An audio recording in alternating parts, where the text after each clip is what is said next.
Hello YouTube family and friends. Welcome back to Photon Rookie. My name's Jim and this is video number 19. Today we're going to try processing the Cat's Eye Nebula IC1467. We have about 12 hours of observation from the Seestar S50. This is without a doubt the most difficult object that I've ever personally tried to process. And you'll see why once we get into the video. I want to give a shout out to my grandson Liam, who's one of my biggest fans here on the Photon Rookie channel. Hi Liam, I love you buddy. Liam is a very big fan of cats, so that's one of the reasons I chose the Cat's Eye Nebula today. So without further ado, let's get started and see what we come up with. Okay, so here we are in Siril. We have what looks like a blank dark image there. This is the linear version of the Cat's Eye Nebula image that we got with the Seestar S50. So let's do an auto stretch on it and see what kind of data we're dealing with here. Okay, you can see the little tiny faint nebula, the Cat's Eye, right there. This nebula is designation IC1467. It's comprised of 4,392 10-second subs from the Seestar S50. That's a little bit over 12 hours of observation, and you can see that even after 12 hours you don't see a whole lot there. It's a very dim object and it's very, very small. So we're going to use the tools we have here and see what we can do with this image. So the first thing I'm going to do is come up to image processing, and we're going to remove the green noise and hit apply, and you can see that it took it out. And we'll save that result. Now you notice that we've got a lot of noise in this corner, and basically there's quite a bit of noise around most of the image. So the next thing I'm going to do is I'm going to do a crop. So come up to image processing, come down to geometry, rotate and crop.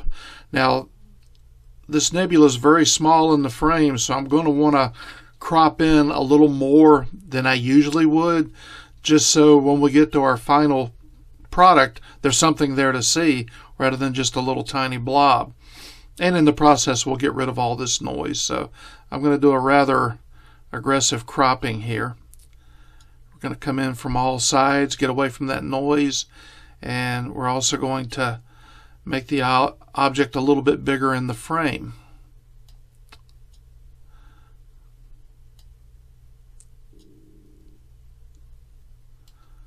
Okay, that looks pretty well balanced there. Let's hit apply, and there we go. Hit close and save that. So one thing I tried earlier working on this object, and one thing that's different about working on this nebula as opposed to other nebulas, when you remove your stars from the image, it takes the nebula with it. So what I'm going to try is I'm not going to remove the stars from the image. It's kind of pointless at this time, because I normally do that to isolate the nebula from the stars so I can work on the nebula separately. But in this case, this nebula is so faint that when you do star separation, it takes the nebula with it. So we're going to leave it all composed together, the stars and the nebula, and we're going to go from there. That presents a whole new set of challenges, but we'll work through it here. Okay, so the next thing I'm going to want to do, I think I want to go ahead and work on it in a different orientation. So what we're going to do is we're going to flip it down like this, and we're going to go from here. Okay, so we're going to go ahead and go back to linear, and I want to send this image through GraXpert. So the way we do that is we want to save it as a TIFF file, and I want to put it in my TIFF folder on my desktop. If you've seen in all my other tutorials, that's my grand central station for TIFF files, and we'll save it there. So we're going to go ahead and minimize Siril right here, and we're going to open up GraXpert.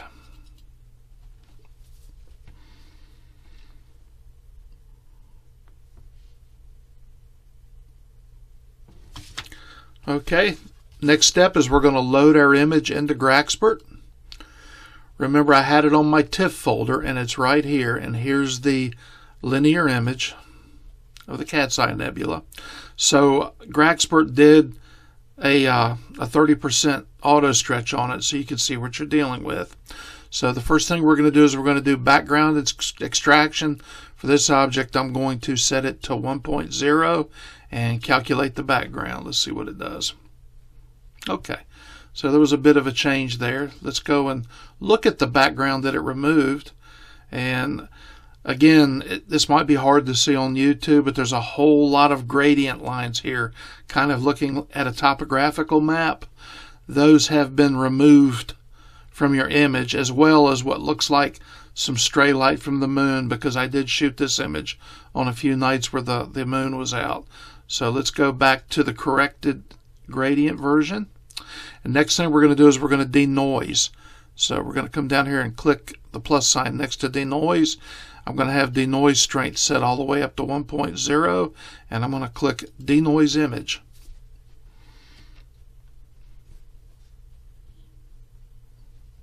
And this can sometimes take a moment or so. And there we go.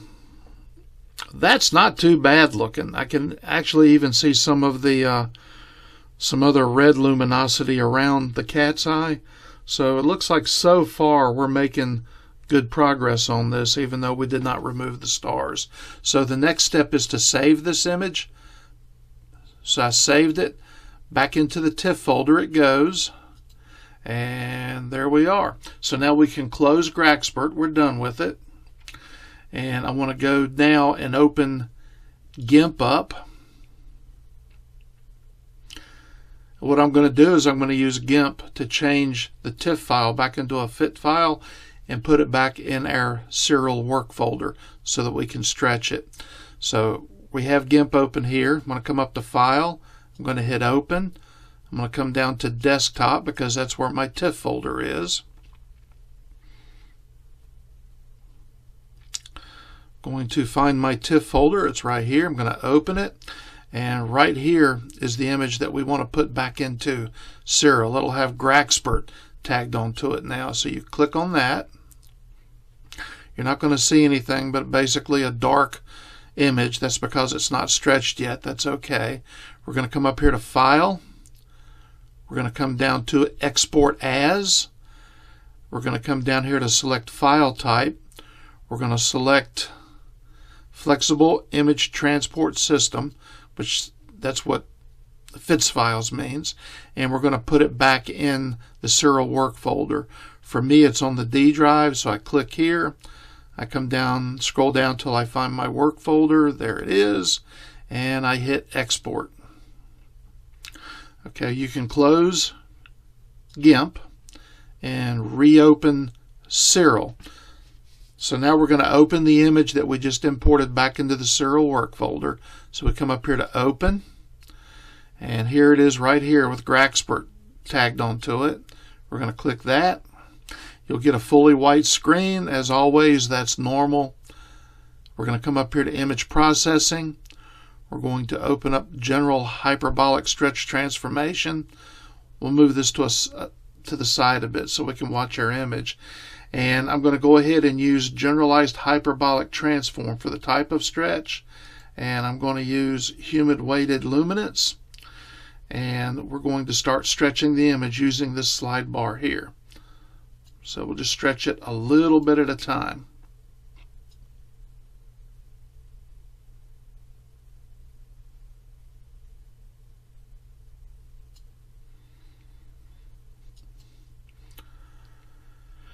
Okay, one thing that I noticed right off the bat, this central area where the star exploded is very bright. You can see how it's getting very bright, but you really don't see any of the nebulosity around it coming out yet during our stretch. So what you can do, you can put your symmetry point for the stretch in the nebula area by doing this. You take your cursor, you draw a small box. Doesn't have to be very big, just make sure it's in the area of your nebula.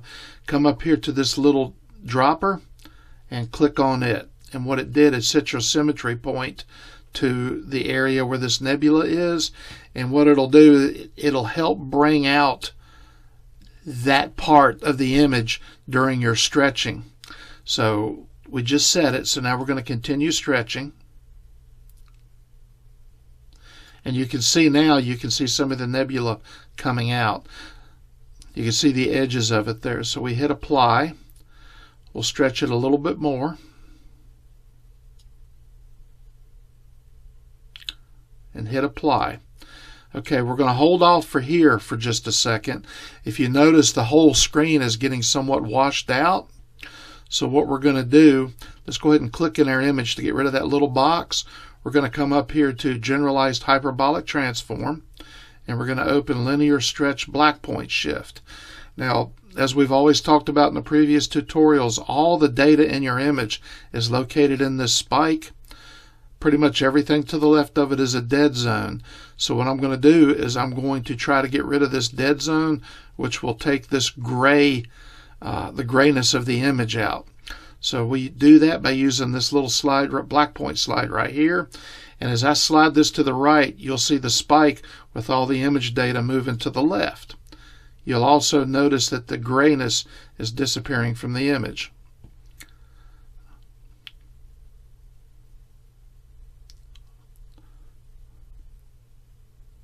Okay, as I do this, one thing you want to make sure is you see under this clip percentage, you want to keep this at 0 or close to it. I've got 81.6 there, and what that means is I'm over clipping into the data of the nebula, which you definitely don't want to do that. So I'm going to fine tune this bar back in the other direction until I get that clip percentage to 0. So there we are. Now you see it's at 0. That's exactly what we want. So let's hit apply. And then let's change the type of stretch back to Generalized Hyperbolic Transform. And at this point in time, let's change the color stretch model to Even Weighted Luminance. All right, again, I'm going to put our little box for our symmetry point right there. And I'm going to hit the dropper again. And I'm going to go ahead and continue stretching.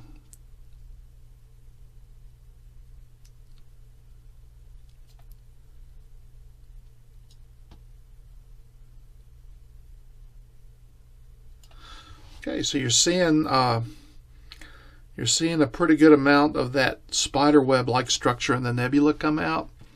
Let me go ahead and hit apply.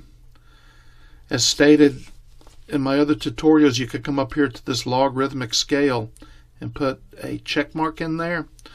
What that does is it shows your spike, and it'll show a line going down here.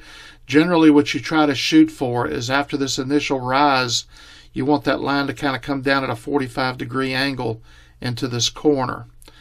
That is generally considered a good stretch, but you know, I've found very rarely will my stretch stay there. Sometimes I have to deviate from it and raise this line up to get good detail out. And as we move this little bar forward even more to bring more detail out, they raise this up a little bit. I think this looks pretty good because I'm seeing some pretty good structure in the nebula now. You don't want to overstretch at this point. So what I'll do is I'll click inside on the image, get rid of that box, hit apply, and let's go one more time back to the linear stretch black point shift, and let's uncheck logarithmic. You can see that when we did that stretch, we brought our spike over a little bit again. So using the fine tuning on the black point, let's see if I can take that back a little bit without clipping my image. There, just started to click it, so I'm going to go back in the other direction one more time. There, now our clip percentage is at 0. This looks like it's coming out pretty good. The stars still look okay too, even though we've been stretching them with the nebula. They don't look too bad. So I'm going to hit apply, and I'm going to go ahead and close. The stretching is done. Yeah, that doesn't look too awfully bad. So what we're going to do now is we're going to send this back to our TIFF folder so that we can process it in GIMP. So the way we do that is make sure you save this image. We're going to come up to the download button. We're going to come down here to supported image files. We're going to select TIFF. We're going to come over to desktop. We're going to select my TIFF folder, and we're going to save this image in the TIFF folder. All right. For right now, we can minimize Siril.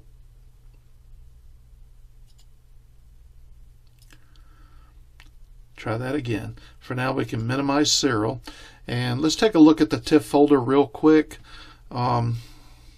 Here's our stretched image that we just put in. What I want to do is I want to get rid of, just for the sake of decluttering, I want to get rid of the other unstretched images. And that's good enough. So now what we're going to do is we're going to open up GIMP.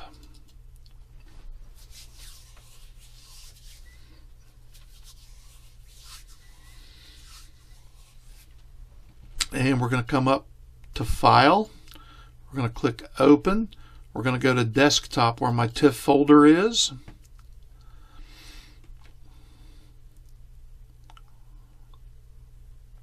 We're going to come down to the TIFF folder and open it. And we're going to open our stretched image. Again, this box will open up. I always hit Keep. I do not convert. Okay, there we are. Now, one thing I like to do in GIMP when I'm working on an object, I like to come up here to View, come down to Zoom, and Fill Window. That gets you a lot closer to the image so you can see the effects your adjustments are making. So the one thing about the Cat's Eye Nebula, pictures I've seen of it online, if you can bring out the color on it, it's very beautiful and jewel-like. It has a lot of blue hues in it, and as we go into color saturation here in GIMP, I'm hoping that we can bring that out without screwing the stars up in the background too much. So let's go ahead and try it and see what happens. We're going to come up here to Colors. We're going to come down here to Saturation. We're going to have a slide bar open up here. So let's go ahead and do a saturation stretch here and see what we come up with. So you can see the blue coming out on the object right away. Yeah, there it is. So that's the blue that the Cat's Eye Nebula is known for. So I took the stretch all the way up as far as I could take it, and I'm going to keep that. So I'm going to hit OK. We're going to go back to colors again. We're going to come down to exposure. Exposure I don't change much. Sometimes it helps, sometimes it doesn't. Let's see what it does here. If you lower the exposure, everything just kind of dims out. You come back to neutral. If you take exposure up, that central core of the object really overblows. So I'm just going to reset that and cancel. I'm not going to do anything with exposure. The next thing under colors is shadows and highlights. This may help with this object a lot because with shadows you can bring out the structures and the nebulosity more, and with the highlights slider bars you can reduce the glare of that central core. So let's see what it does here. Let's do shadows first. So grabbing the shadows bar here and taking it up, yeah, you can see that it does illuminate the structure a bit more. One thing I see that it's doing, we're starting to get some weird artifacts on some of our stars here. I don't really like that. So I might take shadows up just a little bit, like right about to there. We may be able to help these stars later in Siril by using the color saturation function there. All right, now let's come down to white point adjustment, and let's take it down. So you can see if you take it the other way, it starts to blow that out. If you take it down, it dims that core some. I think that helps our image. Sometimes highlights won't have any effect. Let's try the highlights bar and see if it has any effect. No real effect by the highlights bar. So I'll leave that in its neutral position. So I think we improved it there. So let's hit OK. And the last thing we're going to use under the colors tab there is brightness and contrast. Brightness is pretty self-explanatory. You go up too much, you kind of wash out your screen. You get down to too little brightness and you lose detail. So I'm not going to use brightness. Let's go to contrast.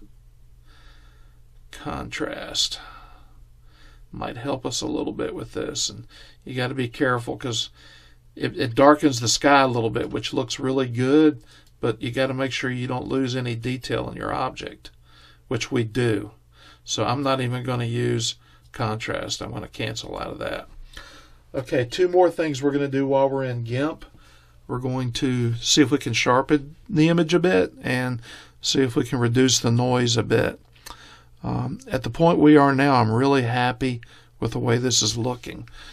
We'll see if I'm able to stay happy. So we come over here to filters, and we're going to come down to enhance, and we're going to come down to sharpen. So it sharpened the image a little bit there.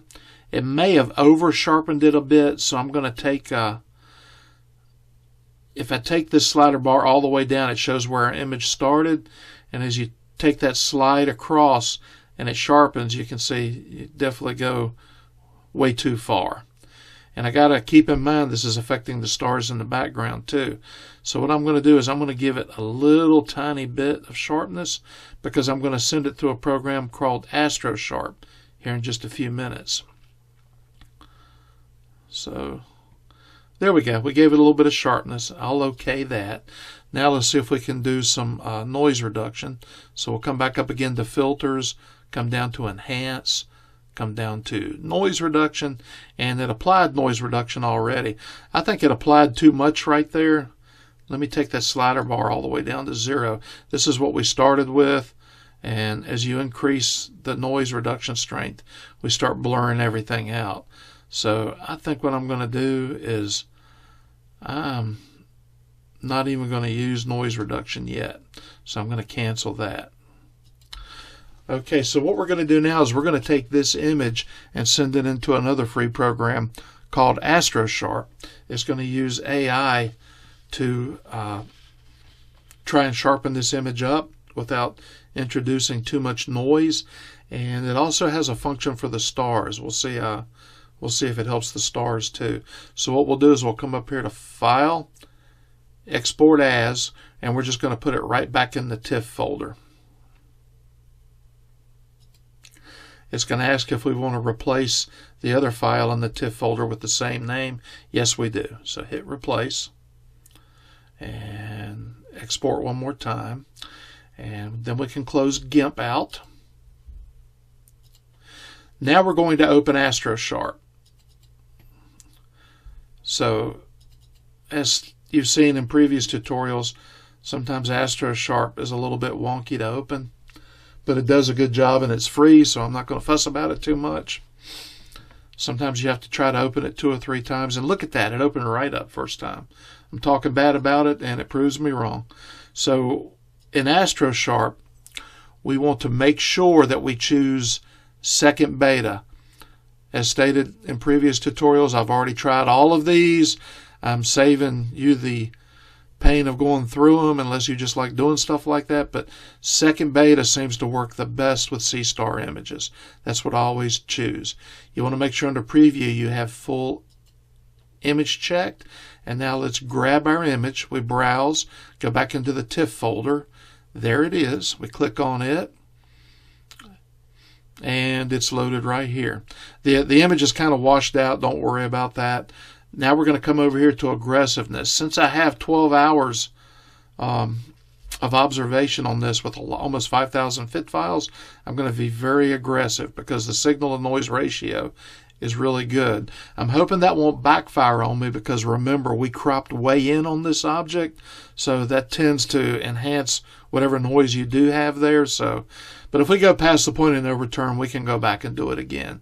But for this initial run through Astrosharp, I'm going to go be completely aggressive. Now the PSF for the deep space object, I'm going to be also aggressive there.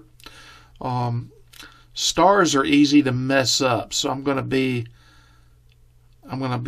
not nearly as aggressive with stars on this slider. I'll probably put it at about 25%. This chunk size doesn't matter. I never change it. I just go with whatever the default is. Okay, so now we're going to hit this update sliders button. We'll get a progress bar opening up here, and we'll let Astrosharp do its thing. Okay, there we are. So there's the image with the Astrosharp result. What we'll do is we'll download this back into our TIFF folder, and then we'll close Astrosharp for now. Let's go back to our TIFF folder and let's do a comparison. Okay, this is the image before we sent it through Astrosharp, and this right here is the image after we sent it through Astrosharp. So let's zoom in and see what we're looking at here.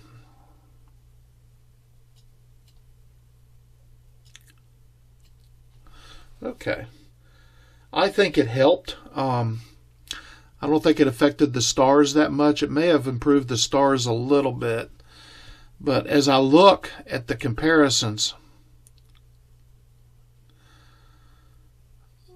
this seems clearer than this. And I hope that this translates to your channel on YouTube. But these little filaments coming out are more well defined. The core is a little bit less blown out, although it's extremely bright. And this little reflection on these gases here seem to be, and right here seem to be more well defined than here. So I'm very, very happy with the result coming out of Astrosharp. So let's close these. Since we're here, we'll do a little housekeeping and we'll get rid of the image we're not going to use. We're going to close that. And now we're going to go back to Gimp again and open Gimp. This will be our last chance to do some messing around with the image before we send it back to Siril. Normally with this I wouldn't have to go back to Siril, but I want to try some color desaturation on the stars before we publish the final image. So we go back to File, we go to Open, we go to Desktop where my TIFF folder is,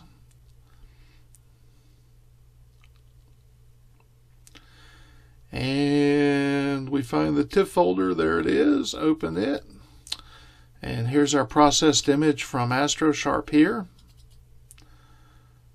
And there it is. And let's go ahead and go to View. Let's zoom in on it again. There we go. This is not looking too bad for such a challenging object. Let's go ahead and look at color saturation again. We may or may not be able to help it here. As I take the saturation up,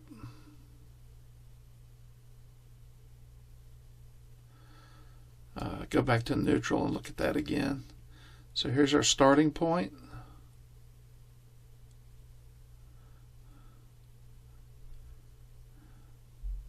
Yeah, I may increase the saturation a little bit. It seems to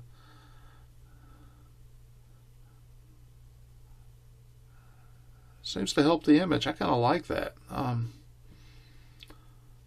Take the saturation all the way up and leave it. So that's okay. Let's go. I'm not going to mess around with go back up to colors. I'm not going to mess around with exposure. Let's take a look at shadows and highlights one more time. As I increase the shadow bar, it doesn't really do anything for the image. I tell you, it does reveal a lot of stuff out there, a lot of nebulosity.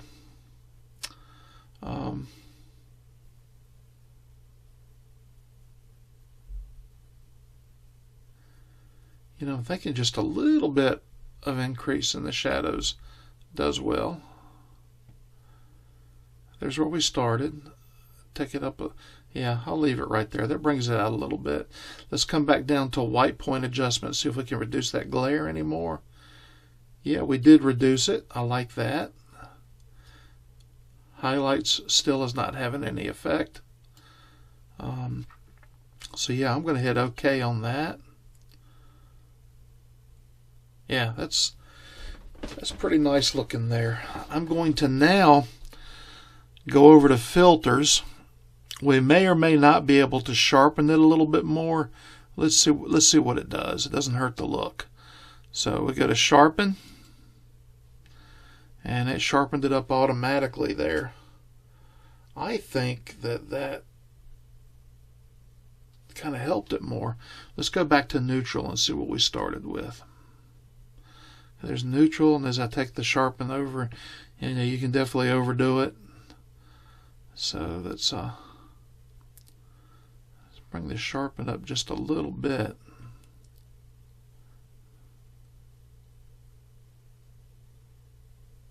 Yeah, I like that right there.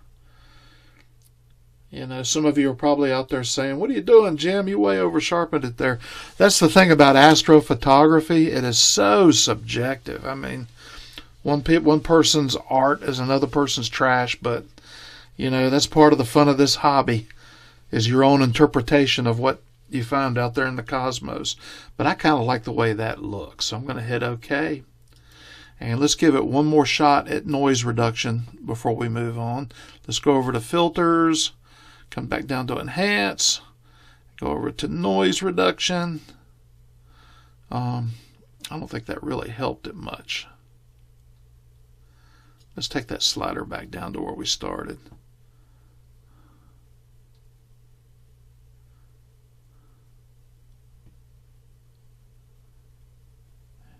You know what? I don't think noise reduction helps at all, so we're not even going to use that. Okay, now I think we're almost done with this image. I think what we'll do now is we'll put it back into Siril so I can see if I can desaturate the stars a little bit, because some of the stars have artifacts around them. Well, let's go to Siril and see what we can do. First of all, let's look at the normal view of our object, because we're zoomed way in on it. And when you're zoomed way in on an object, every little defect that bothers you is going to be enhanced. So let's go back to Fit Image in Window. Looks a little better there.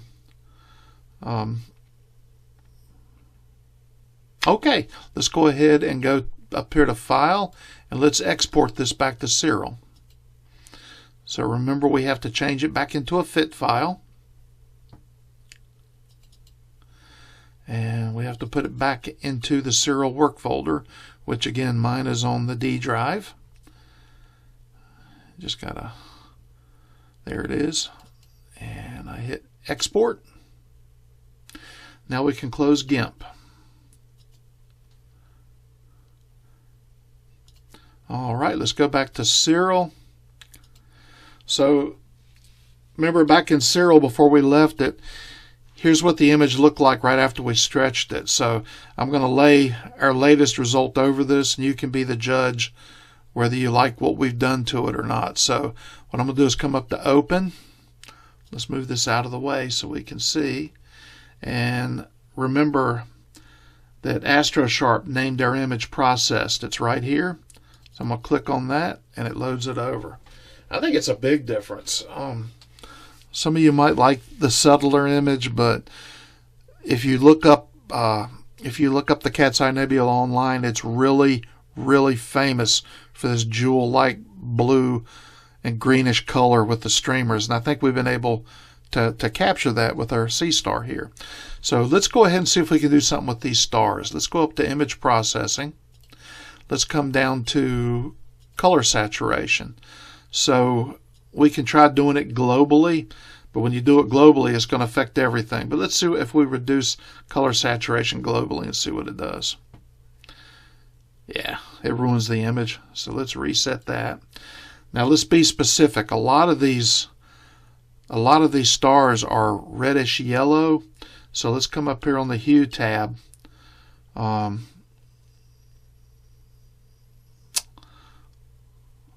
Let's try the pink, red, red, orange first. And let's see what happens when we reduce that. Oh my, big change. In fact, watch this star and this star and this star in particular as I take the slider down. Look at that. Yeah, I'm really happy with that. So we're going to apply there. And let's see if we can get rid of the yellowish a little bit. Let's come back up here to image processing, and again open up color saturation. Let's come up here to the Hue tab, and let's see what we can do with orange, brown, yellow by reducing that. Alright, didn't really help because it almost revealed more artifact around the star. Let me see if there's a happy middle point.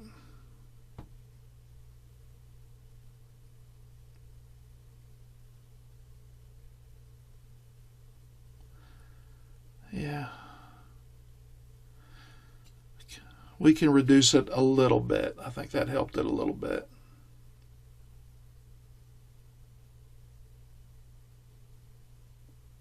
All right. Because we have to keep remembering that we are zoomed in on this object quite a bit. I probably moved 40% of the real estate out of the original image to get close enough to see this. So again, when you crop in on something, you're going to amplify every little defect or every little artifact you don't like. So with that said, I kind of like what we've got here. I'm pretty happy with it. It's a better result than I expected, especially since we didn't remove the stars from the image. We just processed everything together because, again, we couldn't remove the stars from the image because it took the nebula with it. So you really weren't gaining anything, because even when you're working on the nebula under that circumstance, you're going to be affecting the stars too. This star is a little wonky. I tell you, it might be worthwhile cropping the image a little bit more. Let's look at it and see. Let's go back down to geometry, and let's go to rotate and crop. And let's crop that nasty looking star out like that. Bring this down just a bit to keep everything even. Bring this in a little bit. Bring this side in a little bit. All right, let's hit apply. All right.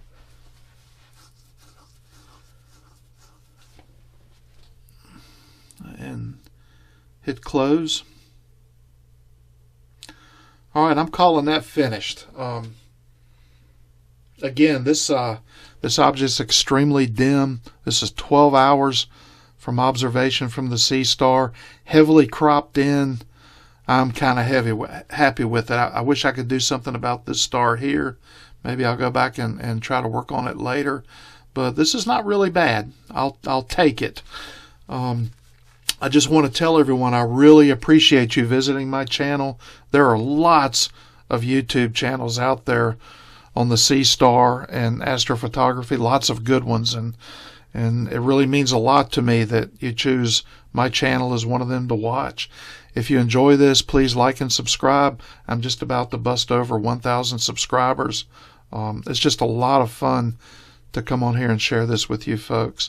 Again, any criticism, questions, comments, praise, put it in the comments below. And this is Photon Rookie signing off. We'll see you in the next video.